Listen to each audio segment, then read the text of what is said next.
grabe to, matindi na. Oh, hahay, kakapasok lang breaking news. Camille Villar, kumambyo na. Ayan, syempre, itong balitang ating matutunghayan ngayon ay nagmula kay Balitang Pinoy TV. At ito po ang inyong lingkod na si BT na magbibigay ng reaksyon at komento dito sa video na ating matutunghayan ngayon. At huwag na natin pagtagalin at sabay-sabay na nating panoorin ang laman ng video na hatid sa atin ni Balitang Pinoy TV at bibigyan natin ng reaksyon ang balitang ito. Pasok! Pinoy TV. Okay, at heto, Ayun, syempre, bago natin simulan ng video ito, nais ko nga pala magbigay ng credits dito sa boses at video na matutunghayan natin ngayon at bibigyan ng reaksyon. Walang iba kundi si Don Mar TV. Syempre, huwag niyong kalimutang suportahan ang channel ni Don Mar TV, mga katunay. Pakibisita po yan at huwag niyong kalimutang mag-subscribe at mag-follow para maging updated po kayo sa mga vlogs, reactions sa mga balita na hinahatid sa atin ni Sir Don Mar TV. Ipagpatuloy natin simulan ang ating vlog, no? Shout out muna dito sa mga audience ko dito sa Don Mar TV, no, na matagal na po na hindi ko po kayo na shout out, no? Sabi dito ni Teresita Arnaiz, ayan, good day po Don Mar, always watching your vlog. Hello po ma'am, good day po sa inyo. Ito pa, Mira Castillo, ayan, good morning po Sir Don at sa lahat ng narito from Ontario, Canada. Hello po ma'am sa mga kababayan natin dyan sa Canada. Ayan, ito pa, Marcosa Blaze o Blase. Hello po sir. Ayan. Okay, ito pa. Adelia Adelay ba to? Adelay Steves. Ayan. Solid Duterte pa rin kami, syempre. Ayan. Sabi dito ni Mando Kamitan, good AM Don Mar, lagi akong nakikinig sa mga vlog mo. Ayan. So, maraming salamat sa mga nagpapa-shoutout dito sa ating good evening sa inyong lahat. Sana narinig ninyo ang mga konti nating shoutout, okay? Sa vlog na ito ay pag-uusapan natin ang mga government officials o mga politiko na mga hanggang ngayon ay prinsipyo po ang kanilang inuuna. Kung pag-uusapan rin natin dito sa Senado, okay? Meron ring mga ilan na mga senador na hindi sila takot sa administrasyon. Kung baga, kung ano yung prinsipyo nila patungkol po dito sa impeachment ni VP Sara, ay talagang bino-voice out nila. At meron pong natuklasan ang taong bayan na ito raw si Senator Camille, okay, Villar. Nakita siya na pumasok sa opisina ni Senator Alan Cayetano. Ayun, sa totoo lang, no, doon muna tayo sa prinsipyong sinasabi ni Sir Don Mar na may mga politiko pa rin na may prinsipyo about dito sa impeachment ni VP Sara. Kumbaga, tumututol sila, hindi sila nakikisali. Sa totoo lang, ginagamit nila yung isip nila. Kasi sa totoo lang, kahit tayo, taong bayan, alam naman natin na pinupolitika lang si VP Sara. Alam naman natin na ang impeachment kay VP Sara ay isang napakalaking kasinungalingan lamang. Yan ay ginagamit lamang na sandata para si VP Sara ay pabagsakin at hindi makatakbo bilang presidente ng Pilipinas. Yun talaga ang impeachment na ginagawa nila. Sandata lang nila yon. Kasi sa totoo lang, kung si VP Sara ay masamang tao, corrupt na tao, masamang tao, bakit kinulit siya ng administrasyon? Kinulit siya ni BBM. Kinulit siya ni Amy Marcos. Bakit pilit nilang isinama at buuin ang unit team kasama si VP Sara? Siguro naman alam naman nila sa mga sarili nila kung talagang korap ang isang Sara Duterte. Sa simula't simula pa lang, alam na nila yan. Diba? Imposibleng hindi nila alam. Lagi na lang ba tayong nagtatanga-tangahan? Yung tipong nagkakaroon na pala ng anomalya sa flood control project, hindi nyo alam, parang ganun yung nangyari. Tapos si VP Sara, alam nyo palang may mga ginagawang hindi maganda. Corrupt pala siya na sinasabi nyo ganun siya. Hindi nyo alam, pero pinilit nyo pa rin isama sa unit team. Di wow, ang galing. Diba? Kaya hindi nyo kami makumbinsi na maniwala sa inyo. Kasi kayo mismo ang lumapit sa taong yan. Kayo mismo ang nangulit sa taong yan. Di ba? Hindi nga siya nag-ano sa inyo, nagpresenta. Kayo ang nangulit. Kayo ang humila sa kanya. Di ba? Kung alam niyong meron siyang ginagawang masama, bakit niyo siya pinilit? Di ba makakasira yun sa political career niyo? Lalong-lalo na kung eleksyon. Kaya kung tutuusin, etong mga nangyayari na to, kay BP Sara is politika lang.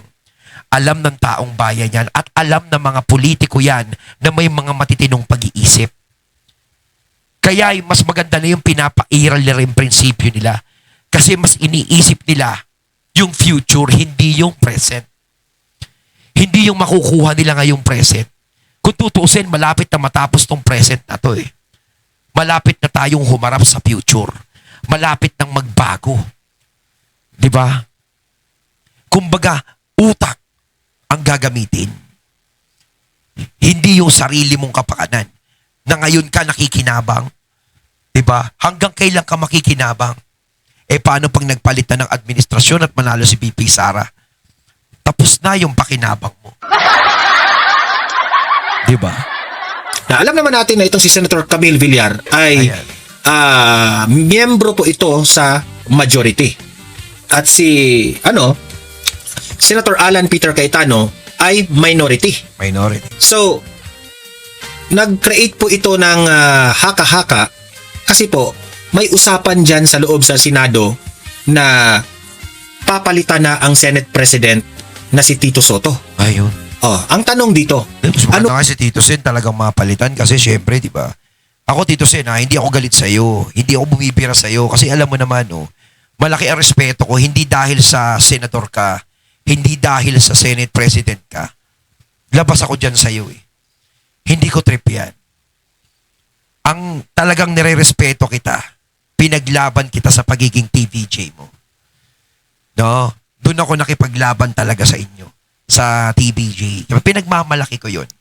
Na isa ako talaga sa naniwala sa mga TVJ at umiidolo. Hanggang ngayon yung respetong yun ay hindi nawawala. Pero pag-usapan sa ganyan, Tito Sen, sa pagiging senador, sa pagiging senador mo, pagiging Senate President mo, medyo tabla-tabla tayo ng konti. Labas tayo dyan. Hindi ako pabor. ano ba ang pinag-usapan ni Senator Camille Villar? Ano ba yun? Mas pinili na ba ni Camille Villar at Senator Alan Peter Cayetano? Ang tanong dito, mas pinili na ba ni Senator Camille Villar ang kanyang prinsipyo? Kasi kung matatandaan po ninyo, si Senator Camille Villar, correct me if I'm wrong, pero nanalo po si Senator Camille Villar dahil sa endorso ni VP Sara. Totoo yan. Ang laki ng nagawa ng endorsement ni VP Sara kay Camille Villar. Ako pansin ko yan. Hindi naman porket sabihin na Villar siya is mananalo na siya. Malaki pa rin. Kasi kung nakay BBM siya ng mga panahon, isa rin siya sa mga aalagwa eh. Ang galing nga ng pagkakagawa niya, buzzer beater, no? Malapit nang matapos yung basketball, no? Nakalipat pa siya bigla ng team. Ay, di parang nakashoot pa siya ng bola. Para sa Senator Amy, di ba? Biglang endorse din ni VP Sara, kaya nakapasok din si Senator Amy. Huwag na tayong magbulahan kahit si Camille Villar ay sumasama sa campaign ni BBM. Pero So, alam ko, di ba, yung mga Villar, kaibigan naman ng mga Duterte yan. binabatikos itong si Camille Villar nung sumama siya sa majority. Ngayon, biglang pumasok, nakita doon na namataan, na videohan itong si Camille na pumasok doon sa opisina ng minority leader, Senator Alan Peter Cayetano. Ba't ito si Camille, no? Parang sala sa init, sala sa lamig. Nakita natin na kaibigan ni BP Sara, lumipat siya ng kaha ni BBM nung eleksyon, tapos bumalik ulit siya kay BP Sara, tapos nanalong senador, nagpunta sa majority, tapos ngayon pumupunta sa minority. Ang gulo ng utak mo. So ano ang pinag-usapan nila? Okay? So sa tingin ko, mamaya ipapakita ko yung video na yan. Yan yung political brain. Political brain. Pautak no? Yung utak ang ginagamit. Diba? At magre-react ako dyan may opinion ako dyan at ilalahad ko sa inyo yan, okay? Pero bago ang lahat, bago natin yan mag-re-react, like and share Yeah, muna like dito sa and video share, natin na Don importante Mar yan TV. para ma-share ito sa taong bayan. At sa mga audience ko dito na hindi pa nakasubscribe, subscribe na po kayo, okay? Ito, unahin muna natin itong kay sinusunod na ni Camille Villar ang kanyang prinsipyo. Ito, yung balita. Tingnan. Bukod sa trabaho, mga closed-door meeting din ang sumalubong sa mga senador sa muling pagbubukas ng sesyon sa Senado. Ang detalye sa agenda report ni Dexter Ganibe ng Abante. Ilang oras bago ang opisyal na pagbubukas ng pagbabalik sesyon ng Senado Lunes ng hapon, mabilis ang lakad ni Senador Camille Villar. Ayan yung video ha, na binidyohan pumasok si Villar sa opisina Ayan. ni Minority Leader Senator Alan Peter Ala, Cayetano. anong ginagawa Pero mo hindi dyan? siya papunta sa plenaryo. Diretso siya sa office ni Senate Minority Leader Alan Peter Cayetano na napabalitang nagpatawag ng caucus sa mga miyembro ng Senate Minority. Ayan pumasok. Ibig sabihin nagpatawag ng caucus sa mga Senate minority. Pero kasama siya, parang, di ba? Ano, parang hindi niya ba alam na minority yon? Akala niya majority.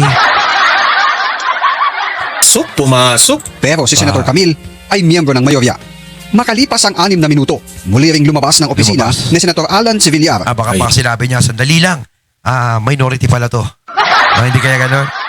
Yan, tapos na silang nag-usap. Baka ang sinabi doon, ito na yung pagkakataon ha. So, saglit lang yun. Parang ganun. Ilalaglag na natin si Tito Soto. Kasi 6 na minuto, matagal-tagal din yun. Kung sakaling may sasabihin ka sa kanya. Diba? Kapag personal na sasabihin mo sa kapa. Ano kaya? Ano kaya? Kasi si Villar, membro daw na ito ng majority. Mukhang titiwalag na siya. Titiwalag. Kasi alam naman natin na ang mga Villar, baka Duterte yan. At si, Camille Villar, itinaas ang kanyang kamay ni VP Sara noong 2022 campaign. Kasi naman kung 2025 campaign. Kasi naman parang Okay. napakasagwa naman kung sakasakaling si Camille Villar ay isa sa mga kokontra laban kay BP Sara. Kumari, isa siya sa mga lalaban kay BP Sara. Parang napakawalang utang na loob naman ang lalabas mo nun. Di ba? Pagkatapos ng ginawa sa ni BP Sara, bigla mo siyang gaganyan eh. Di ba? Siguro alam din naman nila kung sakasakaling naniniwala sila sa mga ibinibinta kay BP Sara. Alam din naman siguro nila sa mga sarili nila kung talagang totoo yun. Bakit pa sila magpapa-endorso, di ba? Imposible namang hindi nila alam kung talagang totoong ganun si BP Sara sa mga ibinibintang sa kanya. So, ibig sabihin, nagpa-endorso sila. Ibig sabihin, hindi ganun si BP Sara. Di ba? So, parang napaka-jahi naman kung sakasakaling isa siya sa boboto na ma-impeach si BP Sara. Diba? Parang magiging bad imahe, bad image yung mangyayari sa kanya. Magiging pangit yung tingin sa kanya. Diba? Magiging hudas na babae. Kung maalala po ninyo. Okay, ngayon, mukhang bumabawi na si Villar. Binatikos Tama to lang Pero hindi na nagbigay ng anumang pahayag at umakyat na sa kanyang tanggapan. Ayon sa kanyang staff, naimbitahan lang ang senadora para sa isang salo-salo na Salo-salo, di nga. Salo-salo, ang bilis naman kumain nila, 6 na minuto. Kapag 6 na minuto kasi, di ba nakikita naman natin mga sosyal na tao yan. Kayo mga katunay, di ba pag nakakakita kayo ng mga sosyal na tao, may nakita naman kayo sosyal na tao na kumakain sa loob ng 6 na minuto lang. Tapos na. Alam niyo naman pag kumakain ng sosyal na tao, medyo matagal, lalo na kung babae. Ang tatagal kumain yan. Mga mabilis na sa kanila yung kulang 1 oras. Ganyan, 6 na minuto. Ano yan, may laman pa yung bunga nga, subo agad. Kumumuwalan, lamon na. Lamon na yung ginagawa niyan. Maniniwala ako siguro kung lalaki, sa ilalaki, medyo imposible pa eh. Di ba? Kasi yung 6 na minuto, sa loob ng 6 na minuto, kakain ka. O may salo-salo dyan, parang napakabilis. Pwera na lang kung tubig lang o juice lang ang ininom niya. Pwede yun. O tumikim-tikim lang siya doon. Tapos umalis na siya. Diba? Salo-salo talaga? handa ni Senator Alan. Sa ambush interview, sinabi ng minority leader dapat may meeting ang minorya pero hindi niya ito natuloy. Kaya ang issue sa kanilang hakbang kaugnay ng impeachment laban sa VP ay di rin natalakay. Hindi dahil kulang kami. So, when we set the meeting, parang kalahati lang nakapunta dahil may mga hearing sa Edo. Update ko kayo mamaya or tomorrow. Hindi kami napag-usap. So, So siguro kaya lumabas si Camille Villar. Kasi nga 'di ba, hindi sila kompleto, hindi natuloy yung meeting. Saka na lang tayo mag-meeting. Ayun, doon natin medyo ilagay. kulang kami. Nag-meal together kasi nga. Grabe yung gupit ni ano, oh. Together. Senator Alan, no? Bad boy na bad boy yung gupit ni Senator Alan. Tropa niya si Robin eh. Baka sunod niya, makikita mo Senator Alan, makikita mo nagsusuotan ng mahabang ano. Yung suot ni Robin Padilla sa Bad Boy. Bagay na bagay, Senator Alan, ah. Naging teenager. Yan. May pa ganun-ganon pa si Senator Alan, no? Bad boy na bad boy, di ba? Naging Galing. teenager. Tatlo lang kami si tapos ano. dalawa came late. But we will have the meeting this week. Sa panig ni Senator Jinggoy Estrada, ayaw niya ng impeachment dahil magdudulot lang daw ito ng pagkakawatak-watak at gulo. Kasama siya Tama. sa nagpunta sa tanggapan ng minority leader bago ang sesyon ng Senado. Sana magulo na masyadong bansa natin, masyadong tayo maraming problema. Kung sana, kung ako, I have said Yun ang mga that, taong bukas ang again, isip. na ayoko ng impeachment. But, since mukhang akit siya, Sakit siya, wala tayong magagawa. Ibinunyag naman ni Senator Amy Marcos ang pagbabanta umano ngayon para makakuha ng boto ang impeachment hindi lang sa Kamara kundi maging sa Senado. Kung noon daw ay FLR o for later release ng pondo ang pananakot, ngayon OMB na niya. for later release. Ibig sabihin, itetenga yung kanilang mga project. Ngayon, nasanay na sa hirap at hirap pa rin na talagang walang mga project, walang lumalabas. Ngayon, yung 3 little letters daw, OMB, kakasuhan daw kayo. Ano ba ito, nananakot? Para sa agenda. Dexter Ganibe, Ay, nako. So, ayan ha, Camille. Ito lang yung ma-advise Camille, ng taong bayan sa'yo. Sundin mo. Bumawi ka ang naman. prinsipyo mo. Oo. Oh, wag kasi gumagawa lang ng ginagawa mo kasi may utang na loob ka kay BP Sara. Hindi ganun, ha? Yung prinsipyo, tama rin si Sir Don Mar.